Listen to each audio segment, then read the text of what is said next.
A temperature scan to the head has become a familiar image before persons enter certain business places to help detect heightened temperatures, which could be a sign of COVID-19.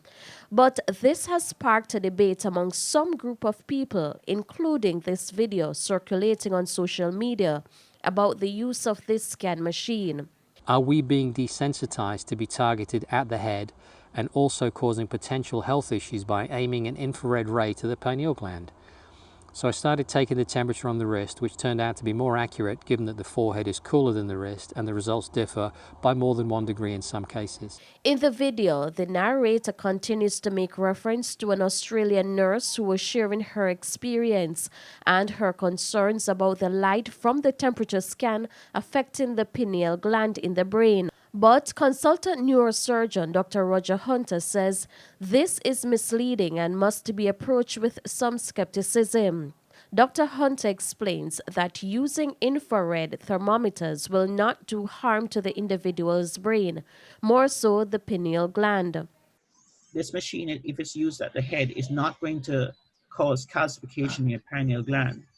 And certainly it's not something that is a bad and it's going to cause people to start thinking and get conveniently thinking that okay, it's okay to point a gun at someone's head. It is not a gun.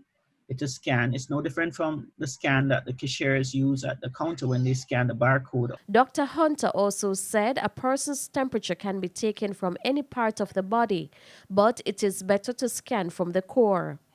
So for instance, taking the temperature on your hand like this, which is exposed more to the element, doesn't give an accurate reflection of your core temperature, which is like taking it at the side of your head here, like what I'm doing, right? So this is a far better measure of someone's temperature and state of wellness if you take it to the core.